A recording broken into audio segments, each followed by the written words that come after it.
참고로 오늘 지금 세로이 머리 하셨답니다. 누가요? 세로이. 저요? 아 진짜요?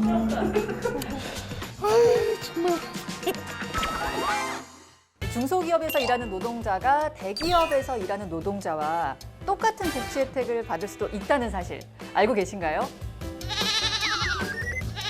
제도를 통하면 가능하다고 하는데 오늘 이 제도에 대해서 좀 자세한 이야기를 나눠보겠습니다. 아나운서 손문선입니다. 반갑습니다. 네, 안녕하세요. 저는 한국노총에서 제도를 맡고 있는 담당자 김정목이라고 합니다. 아, 네, 반갑습니다. 이렇게 제 옆에 계신 두 분은 어떤 인물을 띠고 나오셨는지 30대 직장인 정초원입니다. 20대 직장인 공문서입니다. 20대, 30대, 그리고 40대 연령대별로 딱 우리 앉아있네요, 그렇죠? 네, 오늘 이야기를 한번 지금 또 시기잖아요. 그래서 요즘 어떠신지. 먼저 제 친구들 얘기를 들어보면 일주일간 무급휴가를 쓰게 했다고 하더라고요. 아, 강제로. 네, 그래서 생활이 힘들고 해서 난처하긴 하지만 그러니까 어쩔 수 없이 받아들인다고 하더라고요. 이 관련된 얘기가 될 것 같아요. 노동자들의 고충을 해결하기 위해서 바로 오늘 이야기를 나눌 공동근로복지기금 이 제도가 마련됐다고 하는데 쉽게 말하면 대기업인 원청이 있고 하청인 경우 사실 대부분 다 중소기업인 경우가 많잖아요. 기업복지 차원에서 이 격차를 해소하고자 이 공동근로복지기금을 진행을 하고 있고요. 2 이상의 사업주가 공동으로 기금을 조성해서 중소기업 노동자들의 생활 안정, 복리 증진을 위한 사업을 수행할 수 있도록 하는 제도가 바로 공동근로복지기금 제도다. 각 회사의 규모, 조성되는 기금의 규모에 따라서 정부 지원금도 비례해서 지원이 되고 있으니까요. 많은 기업이 참여할수록 또 많은 기금이 조성될수록 더 많은 노동자들이 혜택을 받을 수 있는 제도인 거죠. 지금 코로나19 때문에 좀 힘든 시기니까 이런 문제에도 도움이 된다고 들었어요. 아까 말씀하셨던 무급 휴가를 좀 강제하는 이런 좀 분위기가 좀 어느 정도 현장에 있습니다. 이 공동근로복지기금을 통해서 재난보호금 지급이 가능해요. 무급 휴가를 강제한다든가 최소화하는데 어느 정도 기여를 할 수 있겠죠. 근데 지금 어떻게 대기업이 아니고 중소기업의 중소기업입니다. 입장이신 거죠? 아예 대기업 없이도 할 수 있습니다. 아, 그래요? 해당 지역 내에 비슷한 업종의 중소기업들이 다수가 모여서 공동근로복지금을 이제 설치를 하면 되고요. 이 과정에서 사실은 지자체의 도움이 좀 많이 필요해요. 어느 정도 지방정부의 재원을 활용해서 네. 지원을 해주면 이 부분에 대해서도 정부가 또 매칭을 해서 지원금을 줍니다. 네. 저도 약간 이제 저희 대표님한테 그 팀이라도 한번 제안해서 약간 지역 모임 같은 걸 하나 만들어보고 네. 싶죠. 당장 인천시장님부터 섭외하시는 걸로. 예. 저희가 좀 더 많은 분들께 쉽게 알려드리기 위해서 퀴즈를 준비해봤습니다. 전세금이랑 월세금 같은 임차자금이 필요할 때 이 공동근로복지기금에서 지원받을 수 있다. 올까요? X일까요? 저는 X. 저 X. 저도 약간 그런 생각 들거든요. 왜냐하면 되게 개인의 영역 같아가지고. 정답이 뭘지. 사장님. 정답은 O입니다.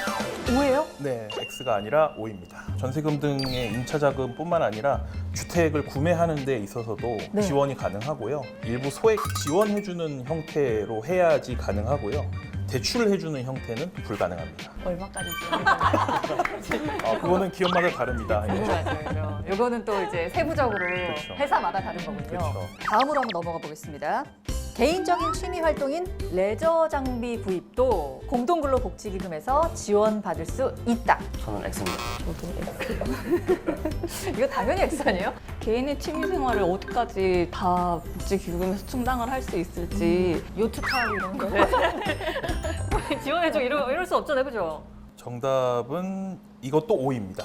뭐예요? 네, 가능합니다. 제한이 있는데 어느 수준까지 이런 건가요? 체육이나 문화활동에 대한 지원도 사실 가능하게 되어 있고요. 한 해의 동아리를 만들어서 운영하는 경우에 이 부분에 대한 지원도 가능하고요. 헬스장이나 뭐 수영장 이런 부분에 등록하는 것도 일부 지원하는 것도 있습니다. 두 분은 어떠세요? 저는 왜냐하면 프리랜서라서 이런 걸 경험해본 적이 회사에서 주는 뭘 이렇게 경험해본 적이 없거든요. 저도 경험해본 적이 없어서 잘 모르는데 자기 개발 위해서 학원을 다니거나 인터넷 강의를 수강할 때도 지원이 되는지 네, 그런 부분도 가능합니다. 예, 자기 개발과 관련된 부분이기 때문에 지원하는 게 가능합니다. 아, 노동자의 그 가족 구성원에게도 이제 지원이 되는지. 약간 이거 뻔뻔한 거 아닌가요?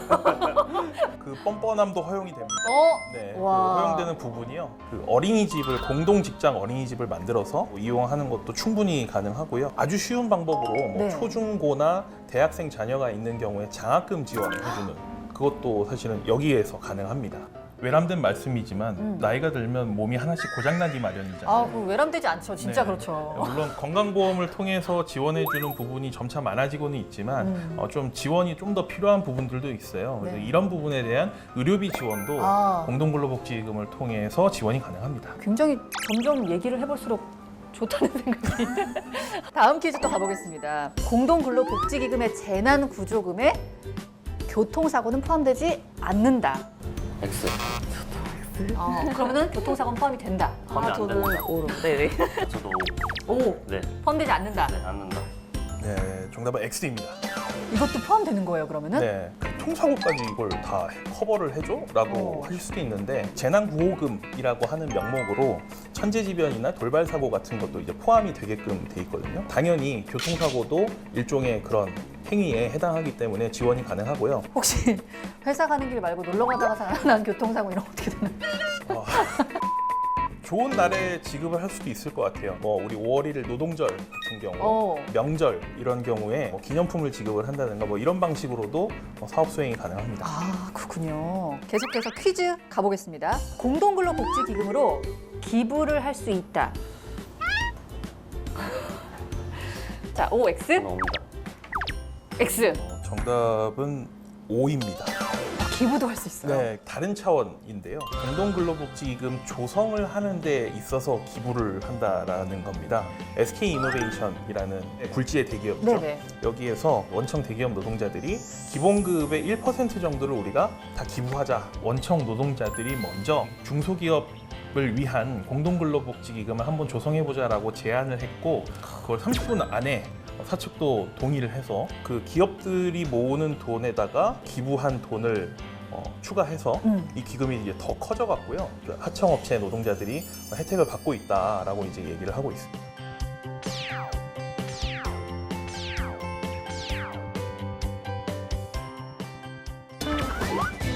그러니까 노동자 입장에서의 혜택은 상당히 좋다는 생각이 드는데 기업 입장에서는 약간 다를 것 같다는 생각이 들거든요.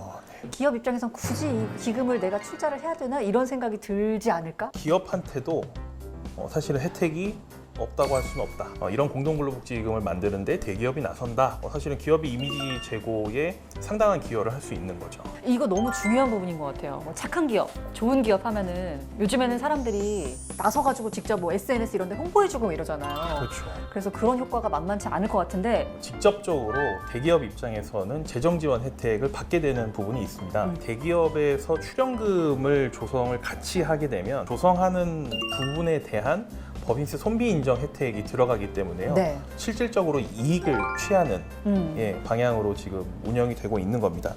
사실은 이직률이 되게 높아요. 중소기업이. 인력을 관리한다라고 하는 차원에서 이 공동근로복지기금을 좀 적극 활용하면 이 대기업 입장에서도 결국에는 혜택을 보게 되는 거예요. 원활하게 뭐 납품을 한다든가 필요한 납기를 잘 지킨다든가 이런 방식으로 되면 결국에는 대기업의 생산성도 올라가는 데 일정 정도 기여하는 부분이기 때문에 상생 협력한다. 이런 취지를 살릴 수 있는 거죠. 기업 입장에서도 뭐 세제 혜택부터 해서 혜택이 여러 가지 돌아가는 것 같고 이런 부분도 좀 자세히 알아보면 좋겠습니다. 퀴즈로 풀어보면서 이야기를 해볼게요. 대기업이 중소기업 공동기금에 출연할 경우 출연금의 5%를 세액공제한다. 저는 봅니다. 오, 이런 유인책이라도 뭔가 있어야 참여를 하지 않을까. 정답은 X입니다. X? 네. 좀 작가님이 치사한데요. 네. 이게. 맞죠? 약간 퍼센테이지의 네, 문제죠. 퍼센테이지의 문제입니다. 왜냐하면 저는 5%는 꽤 크다고 생각했거든요. 작년에 이 부분에 대한 법 개정이 있어서요. 10%까지 오히려 더 높네요. 예. 아. 5% 정도는 좀 부족하다 해서 오히려 와. 이걸 좀 활성화하자는 차원에서 기본적으로 기금 출연분에 대해서는 법인세 손비 인정이 되는 부분이기 때문에 조합을 해보면 대기업 입장에서는 사실 굉장히 큰 혜택입니다. 대기업 입장에서도 이 부분은 충분히 고려할 만한 가치가 있지 않나 이렇게 생각이 됩니다. 이 제도에 가입하기 위한 조건 같은 것도 좀 자세히 알아보면 좋을 것 같아가지고 공동근로복지기금 운영은 사업주가 모두 결정할 수 있다. X. X. 사업주가 모조리 다 결정하면은 과연 노동자들에게 맞는 복지가 갈 수 있을까? 정답은 X입니다. 정답 X. 두 분 다 처음으로 제대로 맞추셨어요. 아니 그럼 처음인가요? 앞선 내용들보다 네. 제가 생각했을 때는 이 부분이 제일 중요하다라고 생각이 네. 돼서 기금 협의회를 구성을 하게 돼 있고요. 이 기금 협의회가 노사 동수로 구성을 하게 돼 있습니다. 기본적으로 노측과 사측을 각각 대표하는 또 간사위원들을 두도록 돼 있습니다. 그래서 노사가 공동으로 의사결정을 한다. 이 취지는 분명히 좀 기억을 해주셨으면 좋겠습니다. 사실 이게 생긴 지는 얼마 안 됐더라고요. 2016년에 처음 가입하고 기금에 동참하는데 이 노조 역할도 좀 중요할 것 같다는 생각이 들거든요. 그러니까 아까 말씀드렸던 것처럼 SK 이노베이션 사례 같은 경우에는 노동조합이 먼저 제안하고 같이 해보자라고 이제 제안을 했기 때문에 사실 성공한 사례잖아요. 대기업 원청 노동조합이 상당히 노력을 할 필요가 있다. 다양한 시도를 할 필요가 있다. 이렇게 생각이 되고요. 아직 이 부분에 대해서 현장의 인식이 좀 떨어지는 부분이 분명히 있긴 있어요. 대기업 원청은 사내근로복지기금을 하나를 큰 걸 갖고 있고 그 이외의 하청 중소기업 노동자들을 위한 공동근로복지기금이 따로 조성되어 있는 좀 분리된 형태로 많이 운영을 하고 있어요. 그래서 나중에는 궁극적으로 좀 합치는 작업까지 하려면 인식 개선을 위한 좀 다양한 활동들을 병행을 하고 컨설턴트나 약간 세일즈맨처럼 들어가는 거죠. 기업으로 파견돼가지고 그렇죠. 저에게 뭐 한 30명의 인력을 더 주시고 제가 전국을 순회하면서 한번 도입에 성공시켜 보겠습니다.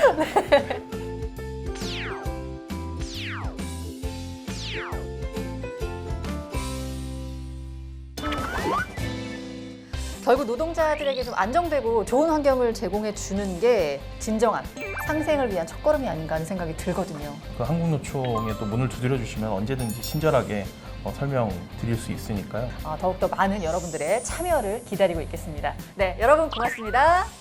나